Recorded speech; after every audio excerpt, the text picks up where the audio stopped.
৩ বছরের ব্যবধানে আগামীকাল ১৭ই মে ফ্যাসিবাদ মুক্ত বাংলাদেশে খুলনা সার্কিট হাউস ময়দানে আবারও তারুণ্যের সমাবেশ অনুষ্ঠিত হতে যাচ্ছে। এই তারুণ্যের সমাবেশে খুলনা এবং বরিশাল বিভাগের ছাত্রদল, যুবদল এবং স্বেচ্ছাসেবক দলের নেতাকর্মী উপস্থিত থাকবেন। ইতিমধ্যে স্টেজ, সাউন্ড, প্যান্ডেল সহ অন্য কার্যক্রম সম্পন্ন করার জন্য বেশ ব্যস্ত সময় পার করছেন দায়িত্বশীল ব্যক্তিবর্গ।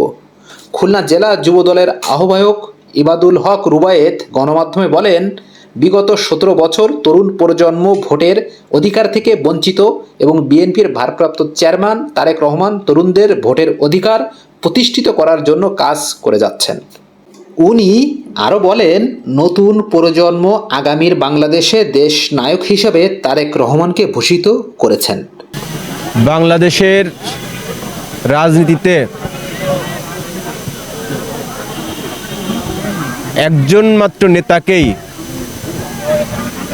তারুণ্যের প্রতিকৃতি হিসেবে মানুষ গ্রহণ করেছে। তিনি হচ্ছে বিএনপির বর্তমান ভারপ্রাপ্ত চেয়ারম্যান এবং নতুন যে প্রজন্মগুলো দীর্ঘ ১৭ বছর তাদের ভোটের অধিকার থেকে বঞ্চিত ছিল, এই প্রজন্মগুলোর যে অধিকার, সে অধিকার আদায়ের জন্য যিনি কাজ করেছেন তিনি হচ্ছে জনাব তারেক রহমান।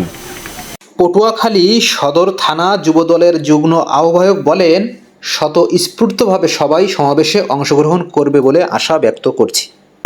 নেতৃবৃন্দের সাথে আছে, আশা করি এখানে লোকারণ্য হয়ে যাবে এবং এখান থেকে আমাদের একটাই দাবি, আমাদের দেশনায়ক তারেক রহমান বলেছিলেন যে আমাদের ক্ষমতায় দেওয়ার দরকার নেই, আপনারা তারুণ্যের ভোট যাতে প্রতিষ্ঠিত করতে পারেন সেই জন্য ছিল তার সংগ্রাম। এটা শুধু আজকে না, এটা 2022 সালে তারেক রহমান এটা বরিশাল বিভাগীয় সমাবেশ করেছিল, খুলনা বিভাগীয় সমাবেশ করেছিল।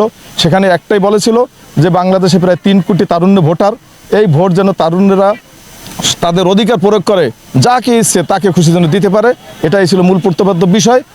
এখন খুলনা সার্কিট হাউস মাঠে সার্বিক পরিস্থিতি জানার জন্য আমরা চলে যাচ্ছি আমাদের খুলনা প্রতিনিধির কাছে। দর্শক, আপনাদেরকে একটু জানিয়ে রাখি, আপনারা জানেন যে বিগত 2022 সালের 17ই মে এই খুলনা শহরে ছাত্রদল, যুবদল এবং স্বেচ্ছাসেবক দলের সমন্বয়ে তারুণ্যের সমাবেশ হয়েছিল।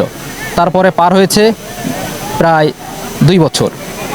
নতুন করে আবার বিএনপির যে অঙ্গ সংগঠন আছে তাদের তারুণ্যের শক্তিকে এক জায়গায় করার জন্য, তাদেরকে আরও উজ্জীবিত, উৎসাহিত, অনুপ্রাণিত করার জন্য ছাত্রদল, যুবদল এবং স্বেচ্ছাসেবক দলের সমন্বয়ে যে তারুণ্যের সমাবেশটি অনুষ্ঠিত হতে যাচ্ছে, ইতিমধ্যে তার প্রস্তুতি আপনারা দেখছেন। আমার পিছনে স্টেজের কার্যক্রম চলছে এবং স্টেজের পিছনে একটি বৃহৎ এলইডি মনিটরের ব্যবস্থা করা হয়েছে। সাউন্ড বা বসার জন্য আনুষঙ্গিক সব কিছুর প্রস্তুতি প্রায় শেষের দিকে। ধারণা করা হচ্ছে যেহেতু খুলনা এবং বরিশালের সমন্বয়ে এই তারুণ্যের সমাবেশ সংগঠিত হচ্ছে, বেশ গণজমায়েত হওয়ার সম্ভাবনা আছে এবং ইতিমধ্যে সমস্ত প্রস্তুতি কিন্তু সম্পন্ন করেছে খুলনার দায়িত্বশীল যারা আছেন ওনারা।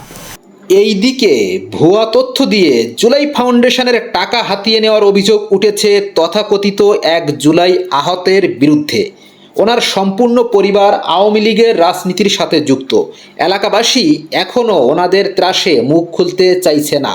এরই মধ্যে বাগিয়েছেন জুলাই ফাউন্ডেশন থেকে 2 লক্ষ টাকা।